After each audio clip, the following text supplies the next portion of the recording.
Audience, welcome to Viewpoint from Overseas. I am your host, Misbah Azam. Today we are having a little unusual show. I have with me my friend and the regular panelist of this show, Ali Hasan Cemendtaur. Riaz Haq and Faraz Darwesh had some personal engagements, so they could not join us today.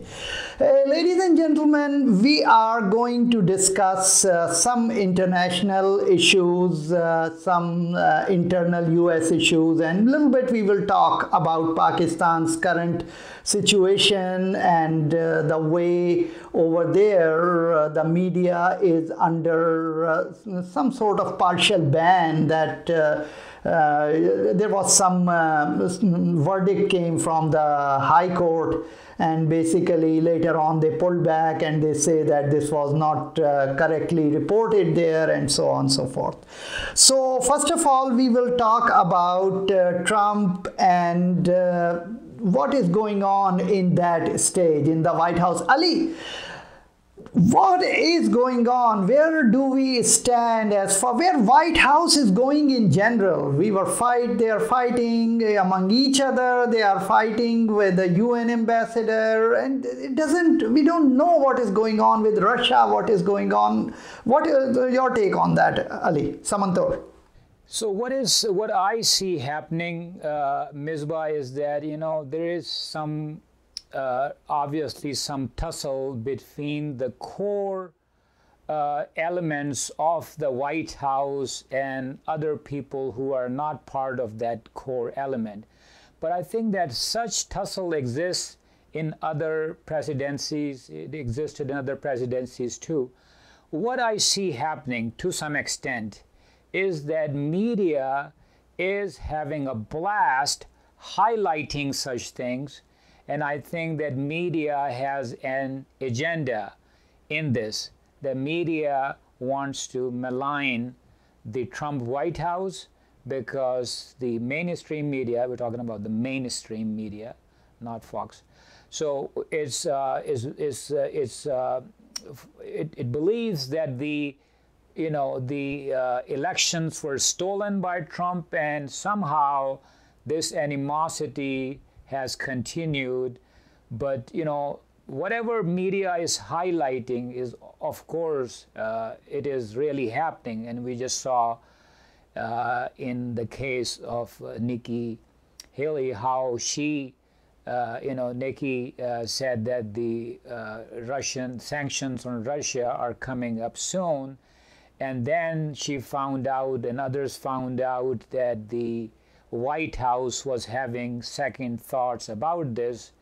And then, she was corrected that maybe she said things in some confusion, and she fired back saying that no, there was no confusion. But at the same time, we did not see any sanctions that she mentioned were coming for Russia. So this is another instance, this happened before when Secretary of State Tillerson was still there. We also saw, similar thing there. There were some miscoordination, but it was basically highlighted and accentuated by the media. Yeah, but there are so many things going on inside the White House, as you and I know about it. So media is simply a reporting agencies. They are reporting it. Of course, they have some editorial policies as well. But this is known everywhere in the world that media does do the sensationalization for anything would happen. So why media should be blamed? Why media should be asked not to report or not to say anything? Why you think that it is all due to the media? But actually, what the way I see it, it is going on internally.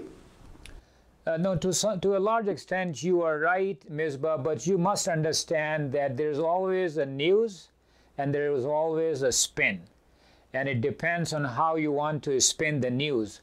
And in this case, we are seeing that the media, mainstream media, has a dislike for the Trump administration. So Therefore, that yes, there is turmoil, yes, there are things happening which we don't normally see, but at the same time, a lot of people believe that the media is basically fanning such differences between the different elements of the Trump administration. Okay, so let's move on to what is going on in Syria. Like the troubles between now U.S. and French and Britain. They were bombing Syria for allegedly this chemical attack. But it's very interesting that the previous attacks, there was first time when attack was there. U.S. generals say that they had no information, they had no evidence that it was done by the Syrians. Then second time it happens, turn out it was done by the Turkish intelligence. Even some Turkish parliamentarian said inside the Turkish parliament.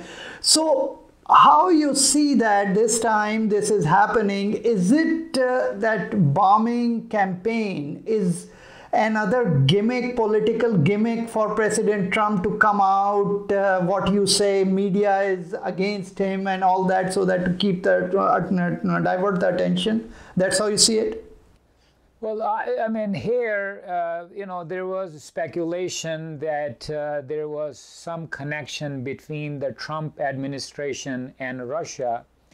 And you can say that maybe to negate that impression, such things are being done. But I think that there's something more sinister in this.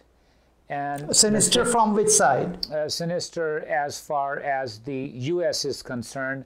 I think that there is no denying the fact that there is a deep state that exists in the U.S., and that deep state has an interest in the military-industrial complex, and this deep state is fond of foreign wars, and especially wars in which no American lives are lost.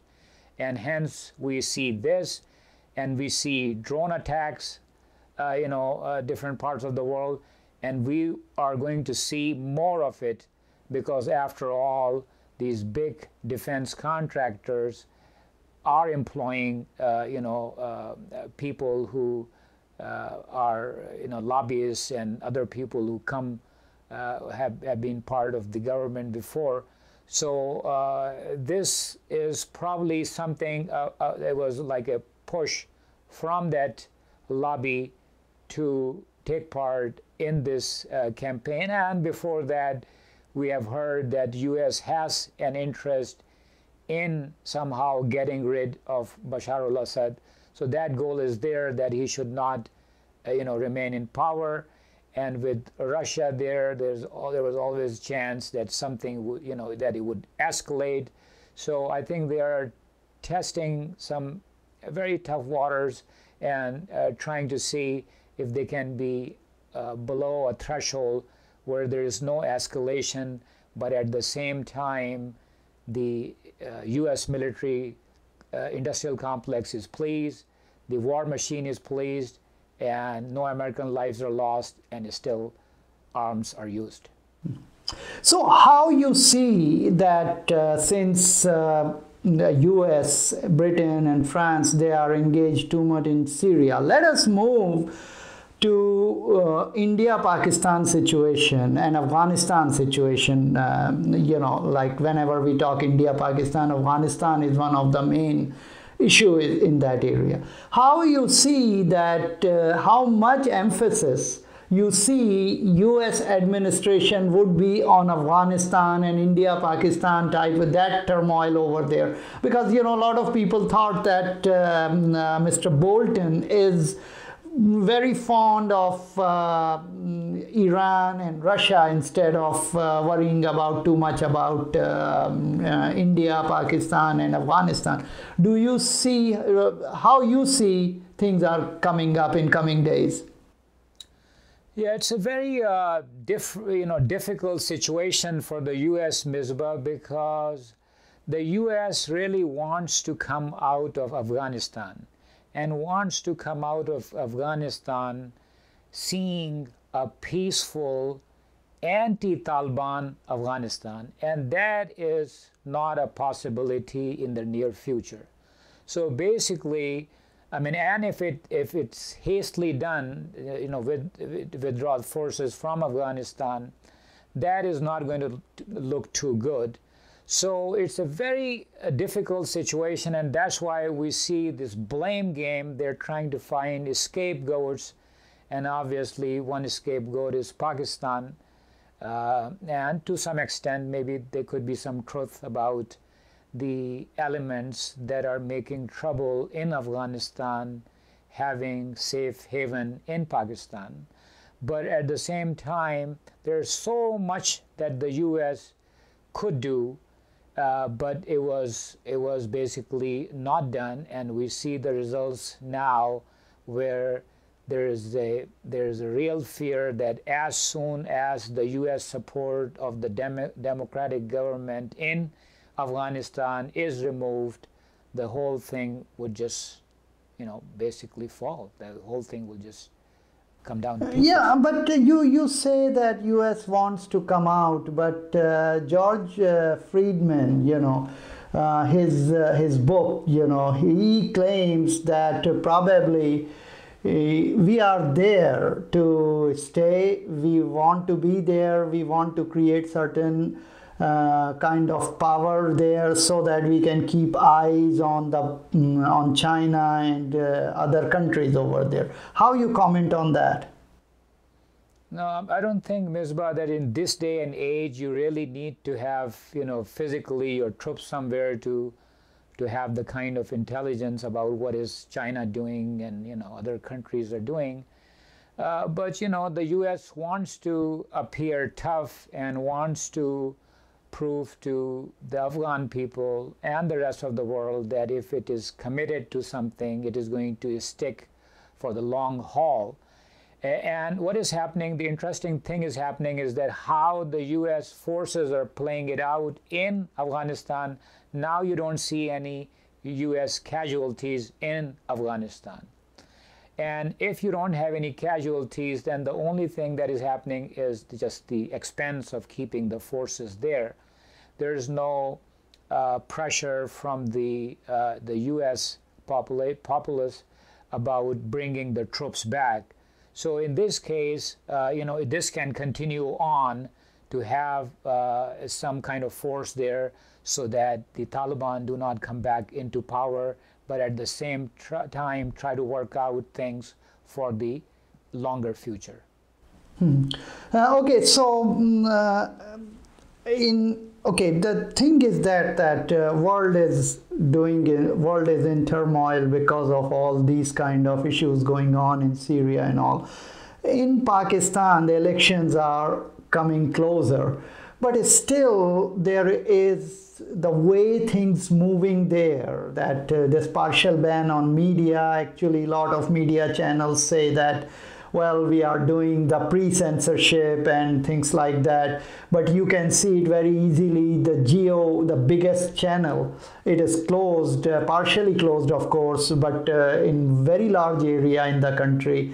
So how you see it in this type of situation where Pakistan is heading? And of course you can say that their relations with India is at their lowest of low, so where they are heading at. Even today, Washington Post gave one report about Prime Minister Modi and his recent actions. He did not talk about that Kashmiri child.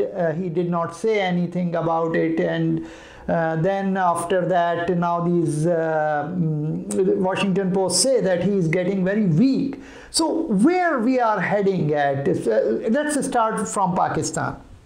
Yeah. So as pretty much you already said it, Misbah, and I think that we should really say it very loud and clear, that there seems to be an agenda behind all this. And that agenda seems to come from the establishment.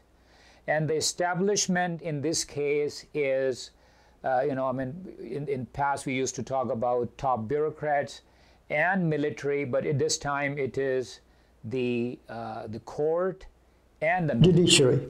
Yeah, And judiciary and military. Yeah, and the agenda is this, that yes, we do not want to have the Pakistan army being politically involved in the country, but at the same time, somehow these people think that the politicians who come into power are very corrupt and they have not done anything for the country.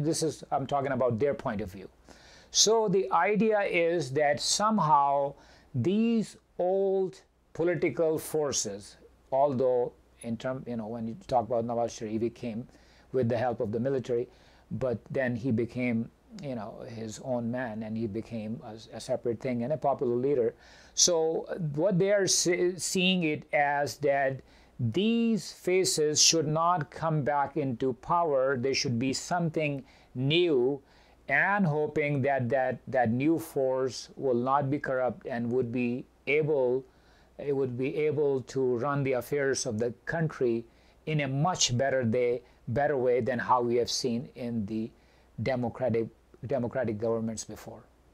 Yeah, see, but Pakistan as such, I was reading Stephen Cole's book, and there he was talking about one of the conversation in 2009.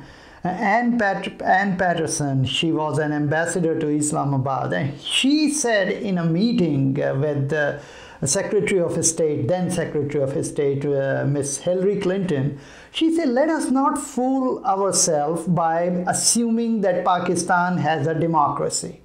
Yes, sure, there is a civilian government and all, but we have to talk to the military for everything. So do you really consider that these election process or this thing, this is just all anyways, this is not any kind of, it is just like a gimmick from my point of view. How you see that? So what is wrong, what is happening there, that this is the way it has to work, and it is working that way?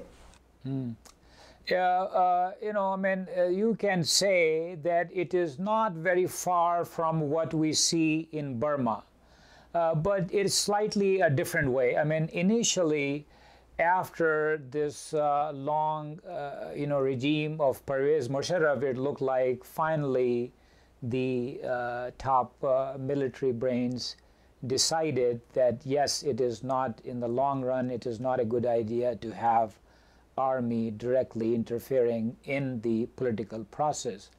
But at the same time, it appears that there is a thought about who owns Pakistan. And the answer in this instance is that it's the Pakistan army, which is the true defender of Pakistan, the idea of Pakistan, and it can decide what is in the best interest of Pakistan. If you go with that mindset, then everything else follows. So initially, it used to be, people used to say that the army is ready for the civilian government to handle everything except the foreign relations, especially with the US and India. But now it looks like much more than that. They see that Pakistan has not made as much progress as India has in recent years because of these corrupt, democratic rulers. So the mindset is that somehow if we can guard this process of election, let people decide, but if we can somehow maneuver it in a way so that we have cleaner people who come, then it would be a better scenario for everyone. This is what we see happening behind this, just this judicial activism that we are seeing. Yes, so don't you think it is the right thing? Because you can see it all last 10 years what is happening in Pakistan. Their economy is going down. Yes, sometimes goes up a little bit but goes down. There is a little bit infrastructure. Nawaz Sharif, they did that, but look at what has happened to the education and other departments, health and all that. So if military thinks that way, what's wrong about it? What's wrong with about what?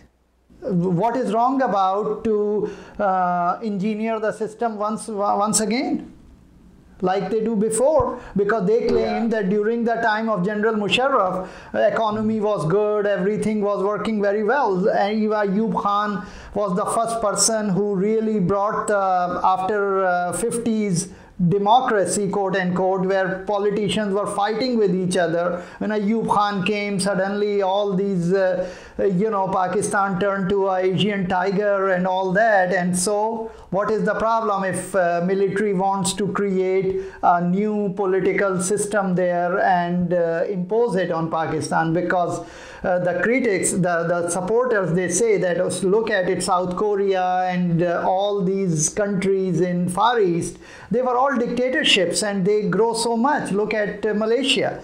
So how you say that it is anything wrong going on? Yeah, no, I don't. I say what I'm trying to say is that, Misbah, that this is what we are seeing now. As far as dictatorship is concerned, the examples that you gave, they had a different kind of dictatorship than what we see in Pakistan. In Pakistan, the dictatorship is always comes from the military. No, but South Korea was military.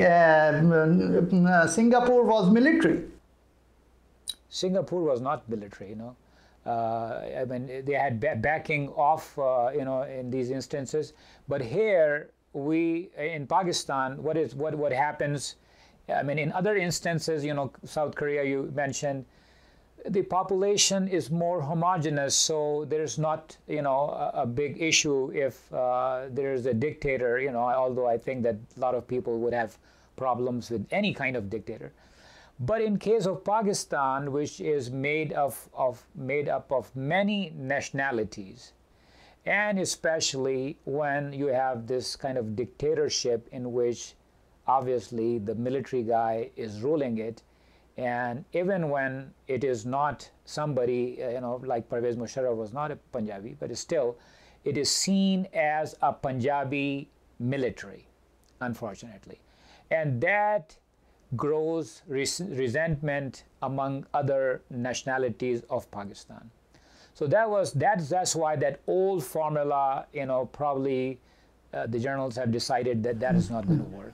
So the new formula is that. Yeah, go ahead. Yeah, go ahead. So the new formula is. So the new formula is that no, we are not going to be the face of the ruler, but we are going to be the kingmaker. We will do this process. We will nurture it in a way. We'll maneuver it in a way that we get the results that we want. So this is what is happening. How other people, other nationalities would react to it, and in the long run, how people would feel. This is an open question at this time. You cannot really say how this would work out, but all we see is that this is what the game at this time looks like happening in Pakistan. Yeah, but during the Ziaul Haq time, when Ziaul Haq launched the coup against Zulfikar Ali Bhutto, it was Wali Khan, who is from that time NWFP, and he is the one who came up with this slogan, first accountability, then elections. So how you see that? There, he's not from Punjab, but he's still supporting that. How you see that? Obviously, it's not just only one politician. Other times too. I mean, even all the parties which were against Bhutto, the coalition of the different parties, they also welcome Ziaul Haq. So that is an unfortunate thing that has happened in the past. But I think that some kind of maturity has come to political parties, that they don't want this, the third empire or the interference, from the military. But they think that they should be sorting out, the political forces should be sorting out affairs among themselves. But with this kind of nurturing being done by the military, we don't know what is what the long-term results would be. Yeah, so we have like 4 minutes left. Let's move on to very recent development in Pakistan.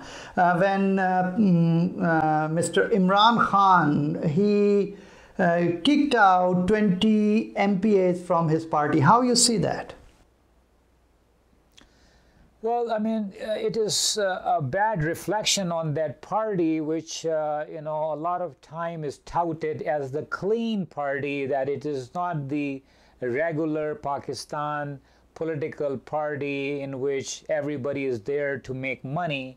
That is how this, you know, the Tehreek-i-Insaaf is portrayed as, and unfortunately, that did not prove true. And we saw this happening in terms of, and we are seeing the kind of people Imran Khan is welcoming in his party. That too shows that Imran Khan and his party are no different than what we see, you know, in terms of other political parties doing things for the short-term gains and for the gains of the people who are in the party.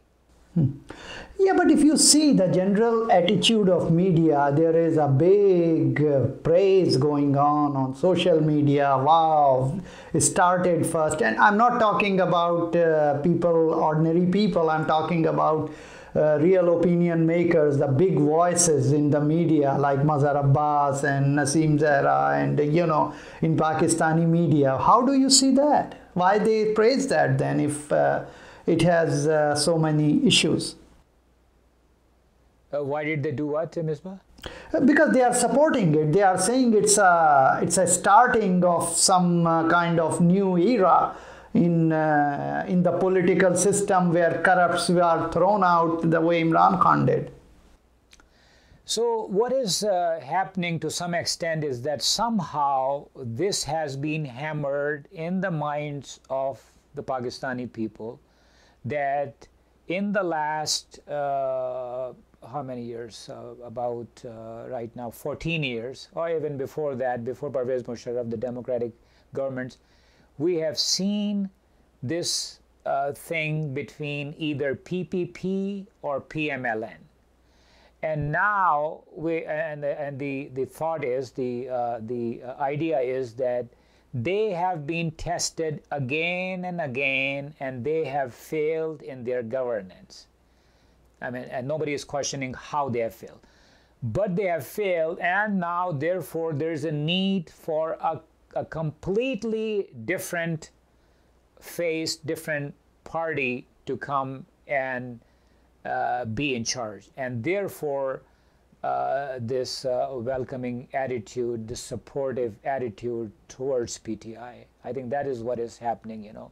Although you cannot rule out that there are other forces behind the scene, the establishment, which also wants to see a change in the political landscape and really wants to see, you know, PTI or some other way, other forces that can come, and they can at the same time be manipulated, be easily, you know, maneuvered in the right direction, quote unquote, right direction.